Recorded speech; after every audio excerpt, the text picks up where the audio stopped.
नया सीजन एक बच्ची के साथ शुरू होता है जो खेल रही है। अचानक उसके सामने खूंखार दरिंदे आ जाते हैं। अगर याद हो तो ये वही दरिंदे हैं जो हमने पहले सीजन में देखे थे। ये सब अंधेरे के ताबे वहूश है। अहम बात यह है कि बच्ची डर कर फौरन एक जगह छप जाती है।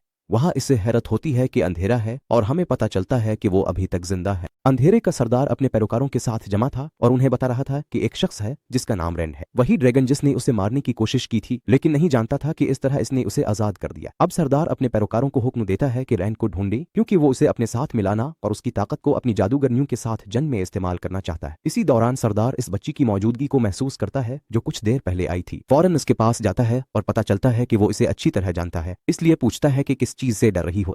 वो बताती है कि वो ट्रूलोक वहशियों से डरती है। तो अंधेरे का सरदार उसे तसल्ली देता है, उनके पास ले जाकर सिखाता है कि उनसे कैसे बचना है। वो खुश होता है कि बच्ची जल्दी सीख गई और फैसला करता है कि उसे अपने पास रखे। मैं तुम्हें ये बच्ची कौन है बताऊंगा, लेकिन आगे चलते हैं। पता चलता है कि मॉरीन जब से इसकी और रैन की अंधेरे से लड़ाई हुई और उसने अपनी ताकत खो दी, किनारा कश हो गई है और दोस्तों के साथ एक गांव में रह रही है, जब तक इसे पता न चल जाए कि अपनी ताकत कैसे वापस हासिल करे। हम देखते हैं कि लान भी साथ बैठा है। वो ट्रेनिंग कर रहा था। अचानक इसे एक सवार आता नजर आता है। फौरन वो खुद को संभालता है और मॉरीन के दोस्तों के पास जाता है, जो दो औरतें एक मर्द है। लान बताता है कि एक सवार मॉरीन के पास आ रहा है। वो पूछते हैं क्या वो जानता है कौन है। लान कहता है कि वो नहीं जानता, क्योंकि जब से मॉरीन ने अपनी ताकत खो दी वो लान को कुछ नहीं बता सकती। जो रिश्ता इन दोनों के दरमियान था वो टूट गया है। ये बात लान को बहुत परेशान कर रही है, क्योंकि हर इस्दाई जादूगरनी और उसके मुहाफिज के दरमियान हमेशा एक रिश्ता होता है, लेकिन जब से मॉरीन ने ताकत खो दी ये रिश्ता खत्म हो गया है। लान इस मुहाफिज को मॉरीन के पास ले जाता है, इसे छोड़कर चला जाता है। फिर मॉरीन इस मुहाफिज से बात करती है और हमें ये पत्थर मॉरीन की ताकत वापस ले आएगा। मॉरीन को पता चलता है पत्थर जाली है, वो लेने से इनकार कर। तो बाइल इसे बताता है कि पत्थर के अलावा उसके पास एक जबरदस्त नज्म भी है, जिसे आप तावीज भी कह सकते हैं। यानी असल में इस सदी इस तरह की नज़में बहुत सी चीजों के लिए इस्तेमाल करते हैं। उस वक्त मॉरीन नज्म खरीदती है और बाइल शहर वापस जाने के लिए जाता है। इसके बाद मॉरीन नज्म पढ़ती और अच्छी तरह मुताला करती है। जब वो बैठी होती है तो लान उसके पास आता है और पूछता है कि बाइल इससे क्या चाहता था। मॉरीन बताने से इनकार कर देती है। लान नाराज होकर चला जाता है। रात को लान मॉरीन के दोस्तों के साथ खाना खाता है। सब हैरान होते हैं कि मॉरीन क्यों नहीं आए। फिर वो लान से बात करते हैं और जान लेते हैं कि इसके और मॉरीन के दरमियान क्या हुआ था। सब उसे नसीहत करते हैं कि वो खाना लेकर मॉरीन के पास। लान इस बात पर कायल हो जाता है और खाना लेकर उसके पास जाता है, लेकिन मॉरीन वहां नहीं मिलती। इसी वक्त मॉरीन घोड़ा लेकर भागने की कोशिश करती है, मगर कामयाब नहीं होती, क्योंकि अचानक फीड का सवार सामने आ जाता है। तो तुम्हें याद ना हो तो फीड के सवार ताकतवर जंजू हैं जो तारीकी के ताबे हैं। उनकी शक्ल खौफनाक है, क्योंकि चेहरे की खुसूसियात मिट चुकी है सिवाय मुंह के। मॉरीन इस सवार से लड़ती है और मार देती है, लेकिन खुश होने का मौका नहीं पाती, क्योंकि एक और सवार आता है, जख्मी कर देता है और मारने ही वाला होता है। तभी लान पहुंचता है और पूरी ताकत से मार डालता है, लेकिन रात खत्म नहीं होती। अचानक सवार नमूदार होते हैं। लान पूरी ताकत से लड़ता है। आखिरकार ताकत बहादुरी पर गालिब आती है। वो लोग लान को काबू कर लेते हैं और इसे मारने वाले होते हैं। खुशकिस्मती से मॉरीन के दोस्त पहुंचते हैं। पता चलता है कि उनके पास भी जादुई ताकतें हैं। वो भी सवारों से लड़ते हैं और सबको खत्म कर देते हैं। सब कुछ खत्म होने पर वो एक तरफ बैठकर मॉरीन का इलाज करते हैं। अब हम चलते हैं सफेद मीनार की तरफ, जहां तमाम इस सदी ख्वातीन जमा होती है। हम देखते हैं कि ईजून भी उनमें शामिल हो गई है, लेकिन वो अभी जादू सीखने की तरबियत में है। उसका काम फी अलहाल तरबियत और जादूगरनियों की खिदमत है। काम खत्म करके वो बुर्ज के किचन में जाती है, जहां नीनायों से मिलती है। यहाँ पता चलता है कि नीनायों भी इसके साथ आई है और दोनों बुर्ज में खिदमत और तरबियत कर रही है। अहम बात यह है कि जब वो दोनों बैठी होती है तो इस सदी की जादूगरनी इलीना हमें मालूम होता है कि इलीना यहाँ उनकी और दूसरी लड़कियों की जादू की तरबियत की निगरान है। अब वो उन्हें एक नई चीज सिखाने की कोशिश कर रही है कि वो जादू से पानी और मिट्टी को काबू करे। वो उनके लिए एक गिलास पानी लाती है जिसमें मिट्टी हो और उन्हें वो तरीका सिखाती है जिससे वो जादू से पानी को मिट्टी से अलग कर सकें।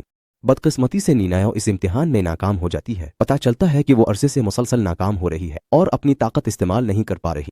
तो इलीना इससे बात करती है और इसे बताती है कि उसके पास ताकत है, शायद इस बुर्ज में मौजूद किसी भी शख्स से ज्यादा, लेकिन कुछ है जो उसे ताकत इस्तेमाल करने से रोक रहा है। ये मामला नफ्सियाती है। इसे इस पर काम और जानना होगा कि असल में क्या चीज इसे ताकत के इस्तेमाल से रोक रही है। मैनो उम्मीद खो चुकी है कि वो जादू सीख पाएगी, क्योंकि वो कई बार नाकाम हो चुकी है, इसलिए वो इलीना की बातों पर ध्यान नहीं देती। इस वक्त इलीना को बुरा लगता है, लेकिन वो कुछ नहीं कहती और सब कुछ छोड़कर इस्दाई की जादूगरनियों के साथ बैठ जाती है। फिर इलीना अपनी सरबराह से बात करती है और बताती है कि वो अभी तक नैनू को कुछ सिखाने के काबिल नहीं। गुफ्तगू में जादूगरनी लिया नदरियान सरबराह को बताती है कि दुनिया खतरे में है। अगर आपको याद हो पिछले सीजन में टर्विक और शहर फुलदार के दरमियान जंग हुई थी। अब्दान जो अंधेरे का खादिम है वहां से एक सीम ले आया है जिसे बुकफालर कहते हैं। ये बुक ऐसा है कि अगर आप इसने फूंक मारें तो ताकतवर मखलूकात को बिला सकते हैं जो आपके साथ लड़ेंगे। ये बुक अब अंधेरे वालों के पास है, इसलिए सबके लिए खतरा है। लिया नदरियान सरबराह बताती है कि अब एक शख्स है जो खुद को ड्रैगन कहता है, इसने सालिदिया शहर पर कब्जा किया है। लोग कहते हैं कि वो बहुत ताकतवर है और किसी को नहीं मालूम कि इसे कैसे लड़ना, इसीलिए ये खतरा उनके लिए अकेले संभालना मुश्किल है। उन्हें एक जादूगरनी की जरूरत है जिसके पास बहुत ताकत हो, जैसे नीनायो। मीनायो के अलावा किसी के पास ये ताकत नहीं,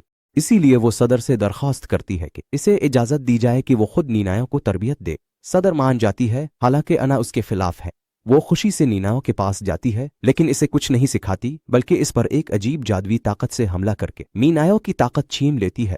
फिर वो नीनायो से कहती है कि अगर उसके अंदर अज़्म है तो वो अपनी ताकत वापस हासिल, काबू और समझ सकती है। अब मामला उसके अपने हाथ में है, अगर वो चाहे तो जादूगरनी बन सकती है। वो उसे छोड़कर चली जाती है और परेशान हो जाती है, लेकिन कुछ नहीं करती और खुद को संभाल कर अपनी दोस्त के पास बैठ जाती है और उसे इस बारे में कुछ नहीं बताती कि क्या हुआ। बिल इसे बताती है कि उन्हें अपने दोस्त बैरन की तरफ से पैगाम आया है जो उनके मुल्क अल नारीन के त्यौहार पर भेजा गया है, जो आज मनाया जा रहा है। वो दोनों पैगाम पढ़ते हैं और खुश होते हैं। हम ये भी देखते हैं कि पैगाम में उसने उन्हें बताया कि वो बदसूरत है और न सिर्फ वो बल्कि मैं किसी को अब तक इसका पता नहीं कि वो कहाँ है, कोठरी में कैद है। इसके पास लिया नदरियान आती है और पता चलता है कि वही उसे सबसे छप कर यहाँ कैद किए हुए है। वो बर्न का पैगाम पढ़ रही है, लेकिन मैट को नहीं बताती कि बर्न ने इसके बारे में पूछा और ये भी कि इसके सब दोस्त इससे नफरत करते हैं क्योंकि इसने उनसे गद्दारी की और अंधेरे का साथ दिया। इसीलिए अब उसे सबको साबित करना होगा कि हकीकत इसके बरक्स है। लिया नदरियान उसे छोड़ जाती है और उसकी हालत खराब। वो पागल हो गया है जब से इसकी ताकत पिछले सीजन में जुदा हुई थी। हमें नहीं पता कि इसने उसे अगवा क्यों किया था, लेकिन यह जाहिर है कि इसका इरादा अच्छा नहीं है। अब हम बर्न की तरफ आते हैं और देखते हैं कि इस वक्त बर्न ओगिर के साथ है। अगर आपको याद हो, उनके साथ फालदारा शहर के कुछ सिपाही भी है। हमें पता चलता है कि वो दुनिया में घूम रहे हैं और दान को ढूंढ रहे हैं ताकि इसे फालेर का बुक वापस लें। अहम बात यह है कि वो एक खास जगह जा रहे हैं। उनके साथ एक शख्स है।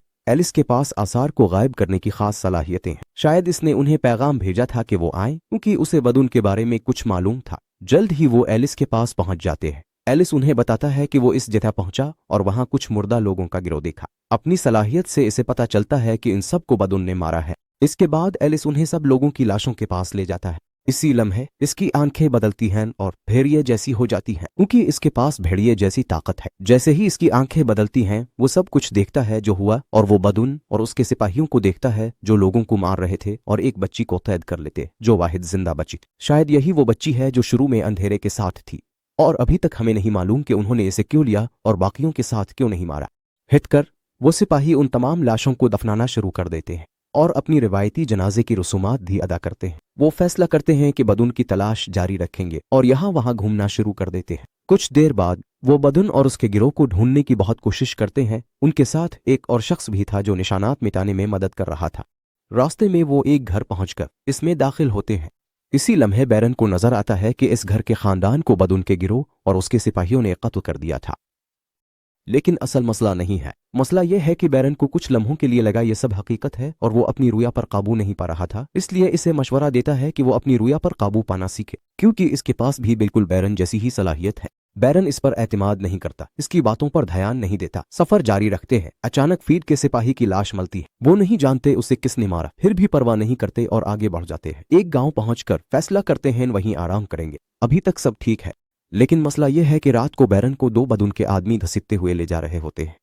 इसी लम्हे बैरन ये देखकर हैरान रह जाता है कि बदून के बहुत से लोग उन सिपाहियों से लड़ रहे हैं जो इस वक्त बैरन के साथ ही थे। बैरन खुद को पकड़ने वालों से छुड़ाने की कोशिश करता है मगर नाकाम रहता है। खुशकिस्मती से इसके सिपाही उसे देखकर आजाद कर देते हैं। बैरन बदून के लोगों के साथ लड़ाई में मदद करता है। वो देखता है कि कुछ सिपाही ओगिर पर काबू पाने की कोशिश कर रहे हैं तो वो भी उनकी मदद करता है और ओगिर को छुड़ाता है। वो सिपाहियों से लड़ते हैं। मसला यह है कि अचानक अंधेरे की जादूगरनियां जाहिर होती है और अपनी ताकत से बैरन और साथियों पर फौरन हमला कर देती है और सबको आसानी से शिकस्त दे देती है।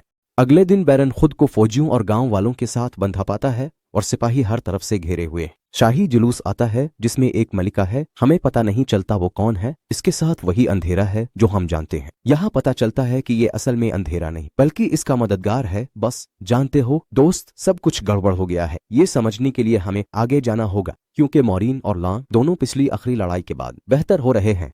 इसीलिए मॉरीन फैसला करती है कि वो सफेद बुर्ज जाए, हालांकि ये मुमकिन नहीं क्योंकि वो पहले ही जलावतन हो चुकी है। फिर भी वो जाती है। वो और उसका साथी सफेद बुर्ज की तरफ रवाना होते हैं। रास्ते में वो एक जगह खैमा लगाते हैं और सब बातें करते हैं। ये भी जाहिर होता है कि मॉरीन और लान का रिश्ता पहले से बेहतर हो गया है। बाद में मॉरीन अकेले लान से बात करती है और बताती है कि वो सफेद बुर्ज नहीं जाएगी, वो अकेला अलीना और मुहाफिजों के साथ जाएगा। वो लोग मॉरीन के पास पहुंचते हैं और हैरान रहते हैं। लान मॉरीन से पूछता है कि उसे सफेद बुर्ज क्यों भेजा, तो वो कहाँ जाएगी। मॉरीन बताती है कि इसने जाना कि वो अंधेरा जो वो और रानद ने आजाद किया असल में अंधेरा नहीं था बल्कि नजात दहिंदा का मददगार और ताकतवर शामिल है। वो उसे बताती है कि जब उन्होंने इससे लड़ाई की तो रानद ने इसे खत्म नहीं किया बल्कि इस कैद से आजाद कर दिया। अब वो रानद को ढूंढने जाएगी ताकि अंधेरे को दुनिया को तबाह करने से रोका जा सके। ये सब इसके लिए बहुत खतरनाक हो गया है, इसीलिए इसने कहा कि वो और मुहाफिज इसके साथ सफेद बुर्ज जाएं। वो परेशान होता है क्योंकि मॉरीन को छोड़ना नहीं चाहता था, लेकिन वो इसरार करती है और उसे छोड़कर अपने रास्ते पर चलती है।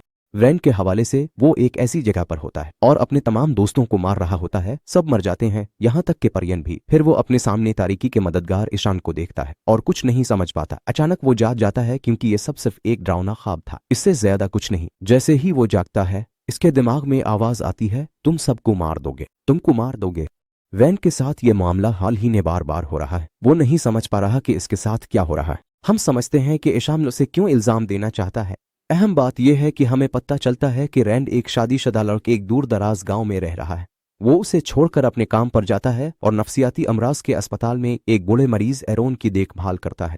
अब वो एरोन को बाहर सैर के लिए ले जाता है। वहां एक बदतमीज नर्स है जो एरोन को तंग और बगैर वजह के मजाक उड़ाता है। ये रैंड को बुरा लगता है, इसलिए वो नर्स को धमकी देता है कि अगर फिर तंग किया तो सबक सिखाएगा, लेकिन नर्स को परवाह नहीं और वो चला जाता है। इसी दिन रात को रैंड इस बार में जाता है जहां वो नर्स अमूमन वक्त गुजारता है।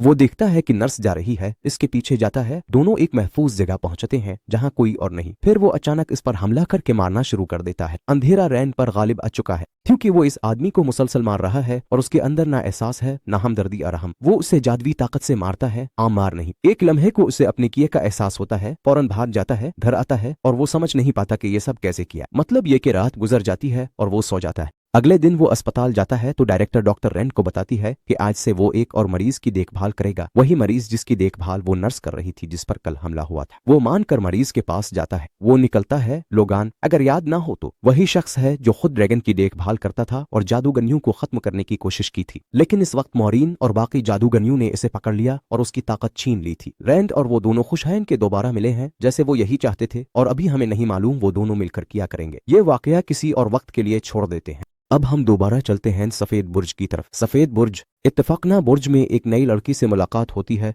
वो उसके साथ बैठती है, दोस्ती करती है और जान लेती है कि वो एंडोर सल्तनत की वारिस हैं। एंडोर सल्तनत एक अजीम सल्तनत है जो बिलाद अल नारिन में है, वहीं इसका असल ताल्लुक है। और दूसरी तरफ वो इस वक्त अपनी नई उस्ताद के साथ जगह में घूम रही है। इसी दौरान इसकी उस्ताद उसे जादुई तबीबों के पास ले जाती है। ये जादूगरनों का गिरोह है जो जादू सिर्फ शिफाई मकासद के लिए इस्तेमाल करती हैं, इससे ज्यादा कुछ नहीं। अहम यह है कि वो उनसे कुछ सीखती भी है। फिर तबीबा बाहर आती है, मीन्यू से बात करती है और बताती है कि वो पुरयकीन है कि उसके पास जबरदस्त ताकत है और इसे बाकायदा शामिल होना चाहिए। वो उसे बताती है कि वो इसे कौसों का इम्तिहान देने देगी। ये इम्तिहान है, इसमें इसे अपनी सबसे बड़ी खौफनाकियां देखकर काबू पाना होगा और इस तरह वो जादूगरों में शामिल हो जाएगी और जबरदस्त ताकत की मालिक बन जाएगी। यूं वो अंधेरे को शिकस्त देकर दुनिया की हिफाजत कर सकती है। ये बात नीन्यू को पसंद आती है, इसलिए वो इम्तिहान देने का फैसला करती है। फिर वो जिंदरी को छोड़कर मैट को खाना देती है और चली जाती है। वो जाते ही मैट चम्मच निकालता है और दीवार में खोदना शुरू करता है। उसने फैसला किया है कि वो भागेगा। वो खोदता है, यहाँ तक कि ईंट निकाल लेता है। अचानक हैरत होती है कि वो दूसरी कोठरी में झांक रही। ये एक लड़की है, नाम मन है। याद नहीं मन कौन है? ये वो लड़की है जो मुस्तकबिल देख सकती है। अहम बात यह है कि मन इसकी मदद करती है, ईंटें हटाकर उसके पास आती है। दोनों बातें करके एक दूसरे में दिलचस्पी लेते हैं। हमें पता चलता है कि मन को वहां से निकाला गया था। वो इसका पीछा कर रहे थे और इसे पकड़कर कैद कर लिया। जब बातचीत खत्म होती है मन वहां से चली जाती है, लेकिन एक लम्हा इसे मुस्तकबिल की झलक नजर आती है जिसने वो देखती है मैट रैंड को मार रहा है और वो नहीं समझती। हम सबको सब समझ आ जाएगा। इसी वक्त वो नौमौजों की सरबराह शरीन के साथ जाती है और इस जगह दाखिल होती है जहां इसे कौस और तीर का इम्तिहान देना है। कौसों का इम्तिहान 3 दरवाजों पर मुश्तमिल होता है जो कौस की शक्ल के होते हैं। सबको बताया जाता है कि हर दरवाजा खुलेगा और तुम्हें इसमें दाखिल होना जरूरी है। जब तुम ऐसा करोगे तो तुम एक मकाम पर पहुंचोगे जो मुतवाजी दुनिया जैसा है और इसमें तुम्हें मुश्किलात आएंगी जिनसे बचना है। और वापसी का दरवाजा सिर्फ एक बार और किसी भी वक्त खुलेगा। तुम्हें लाजमी है बाहर निकलो ताकि वापस आ सको, वरना हमेशा मुतवाजी दुनिया में कैद रहोगी। इसे बताया जाता है कि अगर उसने इम्तिहान शुरू किया तो पीछे हटना मुमकिन नहीं। नानफ फैसला करती है कि वो आगे बढ़ेगी। चिरी और एक जादूगरनी भी साथ है। सब अपनी ताकतें इस्तेमाल कर पहली बवाब नाई खोलते हैं। वो इस दरवाजे से गुजरती है और खुद को एक अजीब सी जगह पर पाती है। तब इसका वालिद इसके पास आता है और उसके हाथ धुलवाता है। नानफ को कुछ समझ नहीं आ रहा होता। जब वो पानी में देखती है तो अपनी बचपन की अक्स देखती है। तब उसे समझ आता है कि वो वक्त में पीछे अपने बचपन में पहुंच गई है। इसी वक्त कुछ अजनबी लोग आते हैं, इसके वालिद पर हमला और इसे मारने की कोशिश करते हैं। तब नानफ की माँ आती है, इन लोगों को मार देती है। फिर वो शौहर और बेटी को लेकर भाग जाती है, लेकिन वो लोग पीछे आते रहते हैं, यहाँ तक कि वो घर पहुंच जाते हैं और वो लोग उन्हें कब्र में छुपा देते हैं और उन अजनबी लोगों से लड़ते रहते हैं और वो दरअसल उन्हें बचाना चाहती है। वापसी का दरवाजा खुला मिलता है तो वो वापस चली जाती है। वो खुद को श्री के सामने पाती है और फौरन इसके लिए दूसरा दरवाजा खोल देते हैं तो वो इसमें दाखिल हो जाती है और अचानक अपने वतन बिलाद अलनारिन में पाती। पता चलता है कि वो इसी अस्पताल में है जहां वो लोगों का इलाज करती थी। सब बीमार हैं। पता चलता है कि जब वो मुल्क छोड़कर गई थी तो एक बड़ी वबा फैल गई थी जो सबको मार रही है। एक मरीज इलाज मांगता है। अचानक वापसी का दरवाजा खिलता है तो नानफ वापसी का इंतखाब करता है और वो सबके पास वापस आ जाती है। फिर वो इसके लिए आखिरी दरवाजा खोलते हैं। जब वो इस दरवाजे से गुजरती है तो नानफ को एक अजीब मंजर नजर आता है। वो खुद को मरते हुए देखती है क्योंकि वो हकीकी दुनिया में सबके पास वापस आ जाती है। वो सदमे में होती है और लगता है कि कोई खतरा है, क्योंकि ये मत भूलो कि वो पिछले सीजन से इसे पसंद करती थी। तो वो उसके पास पहुंचती है और फैसला करती है कि शामिल ना हो और बाहर निकल जाए ताकि अपना वक्त तलाश करे। वो कोशिश करती है कि उसे मनवा ले, लेकिन वो नहीं सुनती। वो फैसला करती है कि टावर छोड़ दे, अलविदा कहती है और सामान लेकर चली जाती है। रास्ते में उसकी मुलाकात इससे हो जाती है जो टावर आ रहा था। वो उसे सब बता देती है और कहती है कि वो अपने मुल्क वापस जा रही है। फुला, जो उसे पसंद करता है, फैसला करता है कि उसके साथ सफर करे और दोनों शादी कर लें। दोनों साथ अपना रास्ता इख्तियार करते हैं और सब ठीक रहता है। मसला यह है कि यह सब कुछ दरअसल गेट के अंदर एक मुतवाजी दुनिया में हो रहा है, हकीकत में नहीं। हकीकी दुनिया में सब इसके वापस आने का इंतजार कर रहे हैं, लेकिन वो वापस नहीं आती। उदास हो जाते हैं और समझ जाते हैं कि वो कौसों की दुनिया में खो गई और मर चुकी है। वो अफसुर्दा हो जाती है और उसके पास जाती है जिसे जानती है। जब पता चलता है कि इसने फैसला किया उसे छोड़ दे और चला जाए। मैं जानता हूँ ये अजीब है, लेकिन आगे तुम्हें समझा दूंगा। आखिर उसने उसे क्यों छोड़ा कि वो चला जाए। वो फैसला करता है कि वो भी वहां से भाग जाए और इसे साथ लेकर बुर्ज से निकल जाते हैं। फिर दोनों खुद को तैयार करते हैं कि बुर्ज से दूर भाग।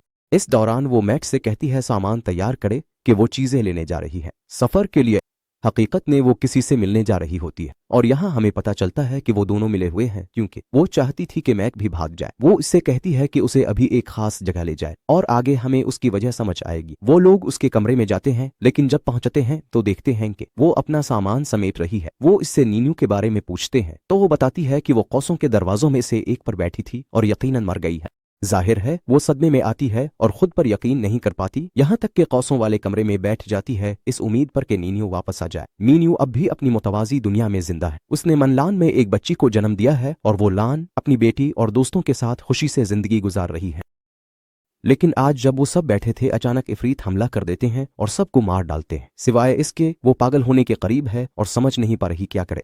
इसी वक्त अचानक कौसों का दरवाजा खुल जाता है तो वो फौरन इसमें से गुजर जाती है और खुद को हकीकी दुनिया में वापस पाती है और अपने सामने अज्जोन को देखती है जो इस मुतवाजी दुनिया में देखे गए सब कुछ से हैरान है। इसके बाद वो बहुत रोती रहती है। खैर, हम उसे वहीं छोड़ देते हैं और जनाब हम लोजान के पास चलते हैं। यहाँ हमें पता चलता है कि वो लोजान को क्यों चाहता है। मुख्तसरा रानद लोजान को बताता है कि वो चाहता है कि वो इसकी मदद करे ताकि वो अपने अंदर मौजूद जादुई ताकत पर काबू पा सके, वरना वो मर सकता है। क्योंकि मेरे दोस्त, ये मत भूलो कि इस दुनिया में जादू सिर्फ ख्वातीन ही इस्तेमाल कर सकती है, जैसा कि हमने पिछले सीजन में देखा। अहम बात यह है कि लोजान रानद को बताता है कि वो इसकी मदद करेगा। शर्त यह है कि वो इसे खास शराब ला दे। रानद मान जाता है और अपनी बीवी सैलीन के पास जाता है और पूछता है कि ये शराब कहाँ मिलेगी। सैलीन कहती है कि ये आसान है। फौरन दोनों भेस बदल कर एक अमीर पार्टी में जाते हैं और वहां से वो कीमती शराब चुरा लेते हैं। रानद फौरन लोजान के पास जाकर उसे शराब देता है और पूछता है कि इस ताकत पर कैसे काबू पाए। लोजान कहता है कि वो कभी काबू नहीं पा सकेगा, बल्कि अगर कोशिश की तो यही ताकत इस पर हावी हो जाएगी। रानद गुस्सा होकर इससे लड़ता है और घर वापस आकर यही सोचता रहता है कि अपनी ताकत पर कैसे काबू पाए। साफ जाहिर है कि लोजान की बात सच थी। उस वक्त वो अपनी ताकत पर काबू खो रहा है और इसी वजह से पूरा घर जला बैठता है। शुक्र है वो और सैलीन बच जाते हैं। बी रानद को यकीन हो जाता है कि वो इस ताकत से कभी जान नहीं छुड़ा सकेगा, चाहे कुछ भी कर ले। अब हम बरेन की तरफ चलते हैं।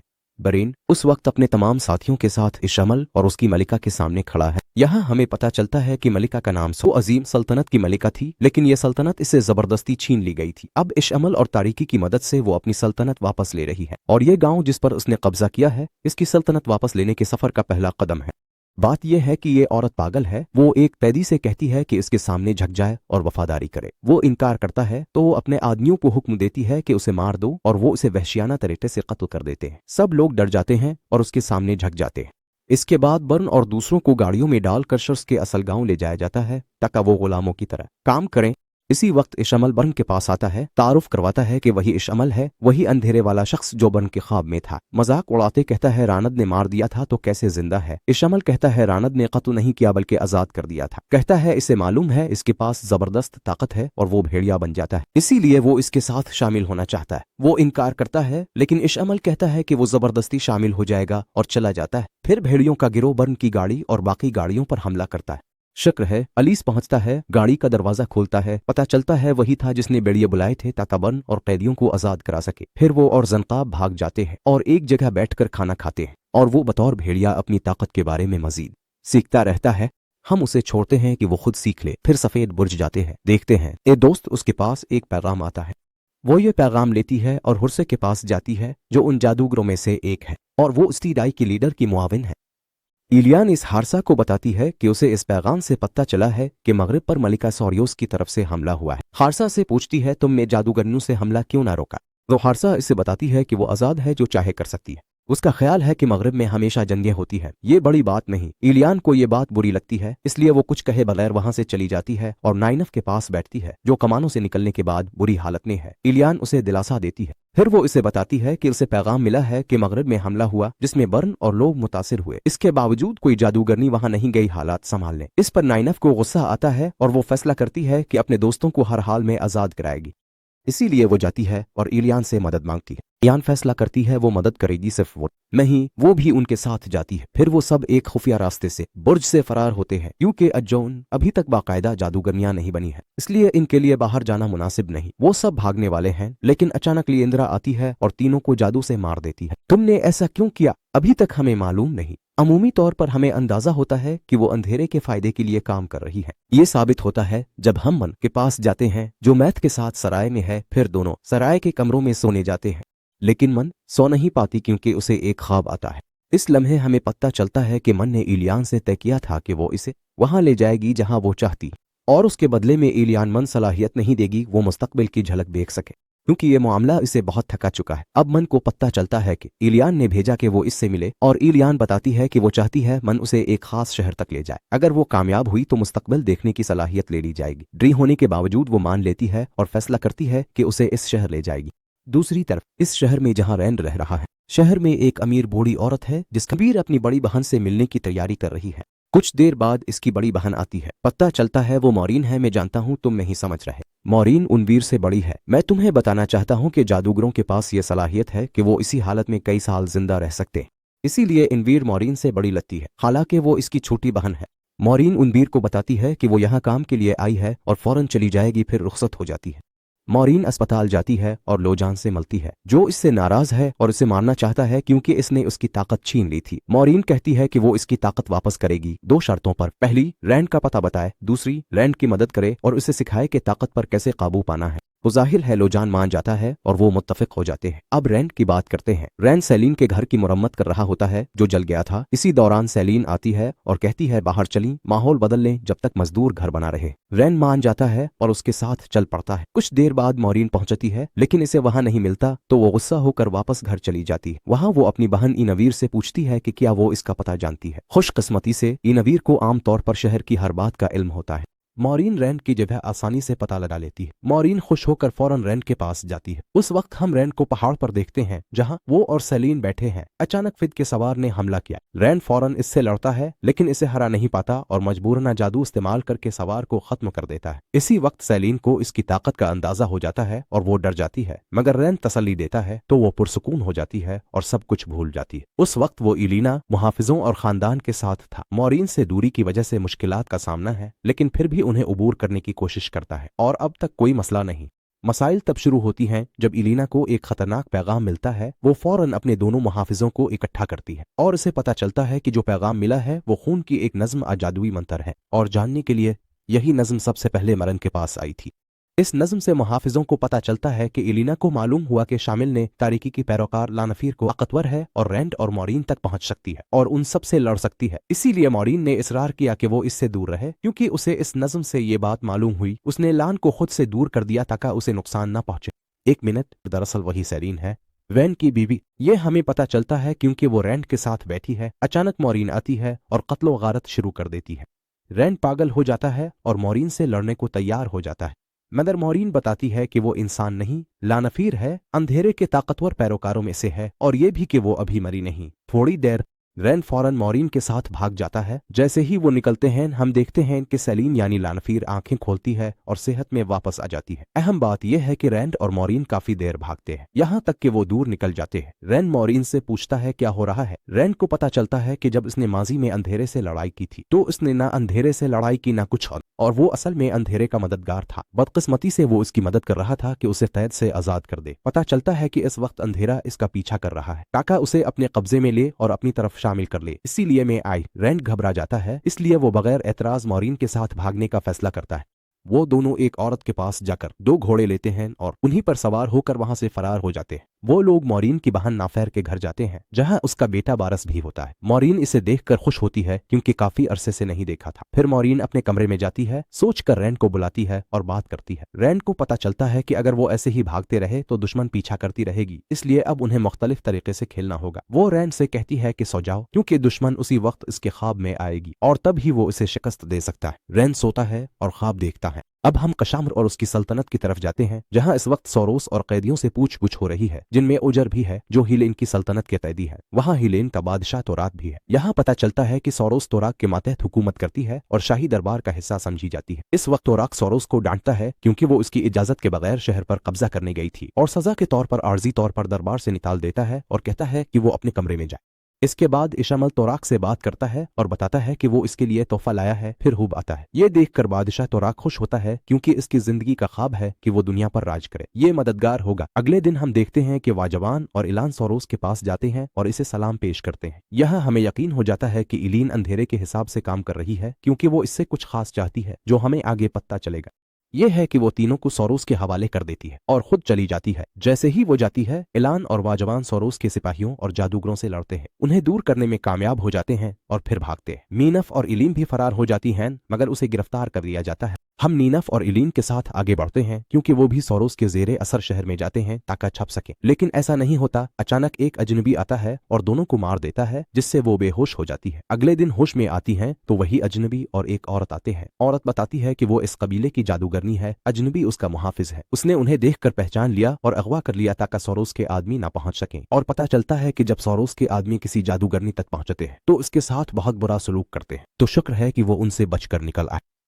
जब उन्होंने ये सब सुना तो वो डर गई और उन्हें समझ नहीं आ रहा था कि उसके साथ क्या हो रहा है। हम औलान की सल्तनत चलते हैं ताकि जान सकें कि ईगोन के साथ क्या हुआ। इशामल बादशाह तोराक के पास जाता है और दरखास्त करता है कि सोरोस को मुआफ कर दे क्योंकि वो अच्छी है और उसके लिए कीमती तोहफा लाए।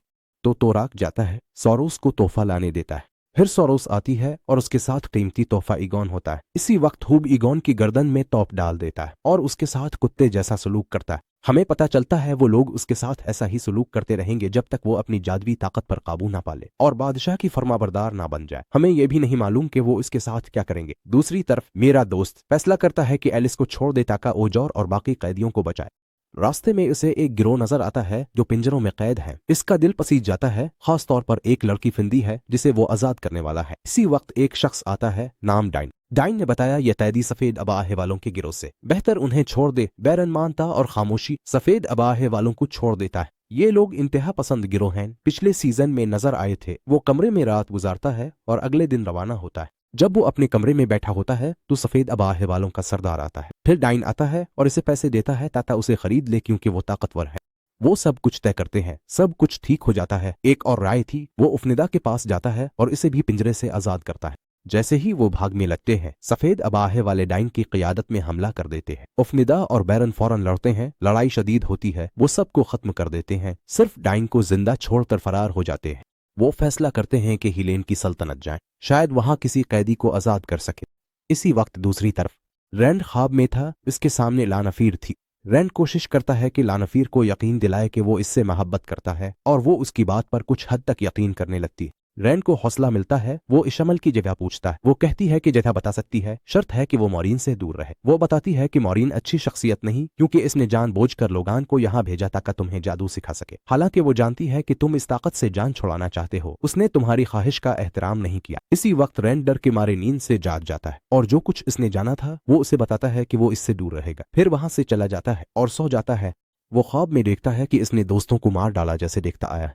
लेकिन इस वक्त उनफर उसके पास आती है, इससे बातें करती है और बताती है कि वो इसे बहुत सी अजीम ताकतें दे सकती है, जैसे कि वो इसे किसी के ख्वाब में ले जा सकती है और कहती है किसी का नाम ले लो, वो उसे वहां पहुंचा देगी। वो कहता है मैं अजून को देखना चाहता हूं, तो वो उसे अजून के पास ले जाती है जो कैद खाने में है और सिपाही पहरा दे रहे हैं। जब वो उसे देखता है तो तरस आता है, इसलिए पूछता है वो कहाँ है, लेकिन वो इसे बताने से इनकार कर देती है और कहती है कि अपनी जादुई ताकत पर काबू पाना सीखो, कशमल से लड़ो और उस पर फतह हासिल करो। इसके बाद ही वो इसे बताएगी कि वो कहाँ है। वो फौरन अस्पताल जाता है और वहां सब कुछ सीखना शुरू कर देता है।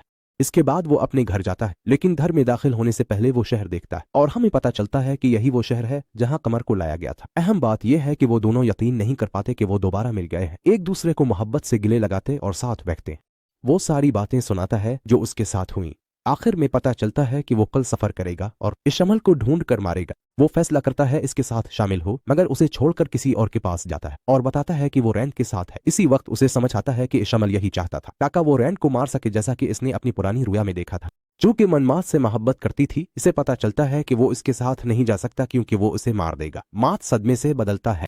इसी वक्त हम देखते हैं कि वो अपने मुहाफिजों को छोड़ने और उनसे भागने का फैसला करता है। इसके बावजूद मुहाफिज इसे पकड़ लेते हैं और पूछते हैं क्यों भाग रहा था। पता चलता है वो मॉरीन की हिफाजत के लिए भाग रहा था क्योंकि इसे लग रहा था वो खतरे में है। फिर वो इससे पूछती है कहाँ पहुंची है और किया जानती है जो दूसरे नहीं जानते। पता चलता है मॉरीन ड्रैगन तक पहुंच गई थी जो रैंड है, लेकिन इसने इसकी हिफाजत के लिए ऐसा किया ताकि वो कैद ना हो, इसकी ताकत न छन जाए और वो पागल ना हो। उसे डर था कि अगर उसकी मौजूदगी का पता चल गया तो वो पागल हो जाएगी, इसलिए वो बातें इसकी सरबराह को बताती है।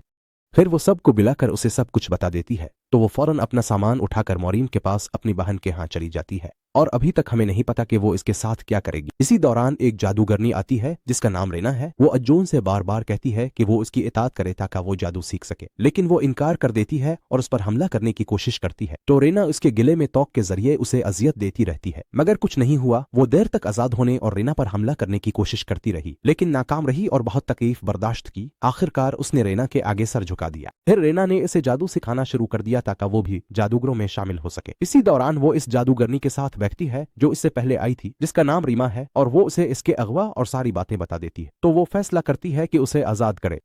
इसीलिए वो अपने मुहाफिज के साथ उसे आजाद कराने जाती है, मगर बदकिस्मती से जादूगरनियां हमला कर देती हैं और रीमा के मुहाफिज को बेरहमी से कत्ल कर देती है। औसरा ये सब देख रही, डरी हुई और समझ नहीं आता क्या करे।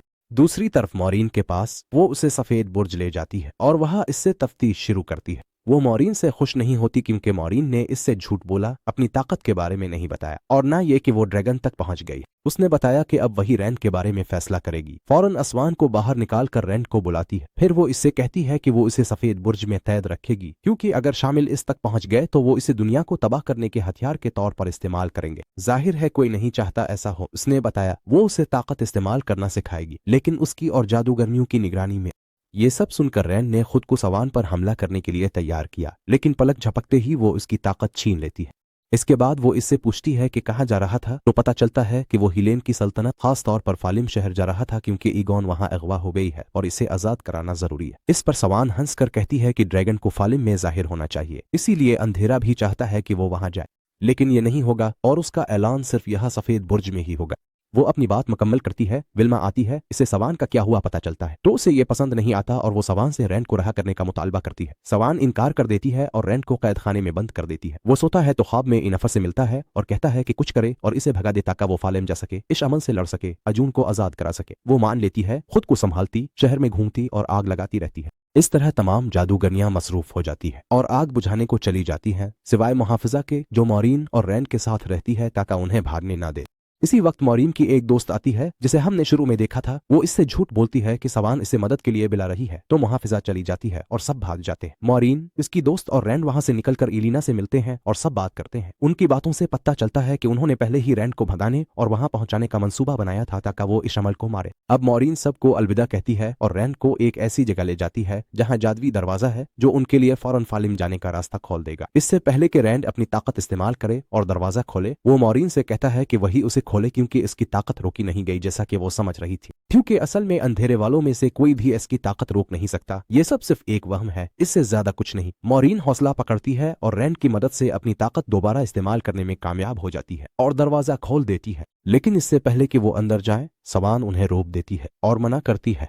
मगर उसी वक्त कोई आता है, सवान पर हमला करता है और दरवाजा खोलकर मौरीन, रैंड और लेन को साथ ले जाता है। लेकिन मसला यह है कि वो अचानक उनसे गद्दारी करती है, क्योंकि वो एक दरवाजा खोलती है और मौरीन और लेन को निकाल देती है और वो दोनों खुद को शहर से दूर एक जगह पाते हैं। तो वो फिर भी सफर जारी रखते हैं, लेकिन पैदल चलकर। जबकि रैंड इनफेयर के साथ रास्ते में रह जाता है। वो उसे बताती है कि वो इसे शॉर्टकट से फिल्म ले जाएगी, लेकिन इसने मौरीन और लेन को छोड़ा क्योंकि वो उन पर भरोसा नहीं करती। जब वो पहुंचते हैं, हम एक कैंप में जाते हैं जो सफेद अबाहे वालों का है। हम देखते हैं कि वो तैयारी कर रहे हैं, क्योंकि वो शहर फालिम पर हमला करके उसे दोबारा कब्जे में लेना चाहते हैं और तैयारी जारी रखते हैं ताकि वहां जा सकें। हम ये भी देखते हैं कि उनके साथ 2 लोग और हैं जो वेंडा के रिश्तेदार हैं और वो सब भी शहर फालिम जा रहे हैं, जबकि शहर फालिम में खुद भी हालात कुछ यूं हैं। वो इशमल के पास पहुंचती है, बात करती है और बताती है कि रानत को अपने हक में शामिल करने में कामयाब हो गई है। अब सिर्फ ये है कि इशमल भी बाज़ाब्ता अंधेरे वालों में शामिल हो जाए। इशमल खुश होता है, हालांकि उसे इल्म नहीं कि वो इससे नफरत करती है और उसके लिए जाल बिछा रही है। इशमल की रानत से मुलाकात खत्म होती है तो वो सामान उठाकर रमजान के पास जाता है और बताता है कि मुवजा इस शहर में है और इसे भर्ती करना जरूरी है। तो वो जाता है और बदल से कहता है कि वो अंधेरे वालों में शामिल हो जाए। इसे राजी करने के लिए वो वही खंजर देता है जो मात ने पिछले सीजन में वीरान शहर से लिया था, जिससे इसे अंधेरे की ताकत मिली थी।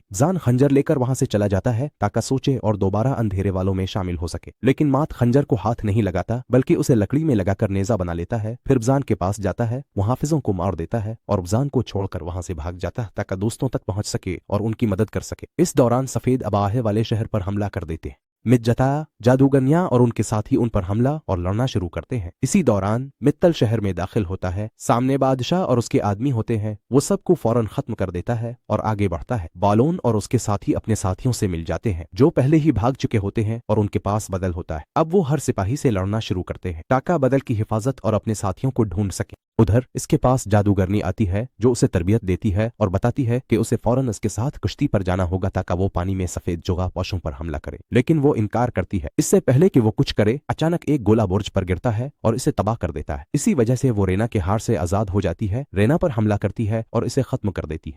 इसी वक्त वो इसके पास आता है। वो खुश हो जाती है क्योंकि वो समझ रही थी कि वो मर चुका है, लेकिन इसकी खुशी ज्यादा देर नहीं रहती क्योंकि अब इशअमल आ जाता है। मैं बताऊंगा वो उनके साथ क्या करता है, इंतजार करो। अब हम चलते हैं मैदान जंग की तरफ, जहां लड़ाई के दौरान वो साथी के पास पहुंचता है, इससे बुक लेता है और इसमें फूंक मारता है। अचानक बगैर किसी पेशगी इत्तिला के बुक के सूरमा नमूदार हो जाते हैं और तुम कह सकते हो कि ये तारीख के सबसे ताकतवर सूरमा है। अहम बात यह है कि वो सब मिलकर इशअमल के सिपाहियों के खिलाफ लड़ते हैं, पूरी ताकत से उनका खात्मा करते हैं। जब मात उठता है तो सब कुछ छोड़कर मदद के लिए बढ़ता है। वो देखता है कि इशअमल इसके सामने है, इससे बात कर रहा है, तो वो इस पर नेजा फेंकता है ताकि उसे मार दे। लेकिन वो अचानक गायब हो जाता है और नेजा रानत को लगता है ताकि पेश गोई पूरी हो जाए जो उसने इसके बारे में देखी थी और उसने कहा था कि मात मर जाएगा। लेकिन खुशकिस्मती से रानत नहीं मरता क्योंकि वो आती है, हिफाजती दीवार बना देती है और इशअमल को रोक लेती है कि वो नुकसान ना पहुंचा सके। जितने वार वो करता है सब तबाह हो जाते हैं और दीवार तक पहुंचते हैं। वो फौरन इलाज शुरू कर देती है और सब ठीक हो जाता है। फिर वो इशअमल से लड़ता है, आखिरकार उसे खत्म कर देता है और हम इससे निजात पा लेते हैं। लेकिन फिर भी खतरा खत्म नहीं हुआ क्योंकि सोर्स और जादूगरनिया समंदर से आ जाती है और वो रानत पर हमला करने और इसे मारने वाली होती है।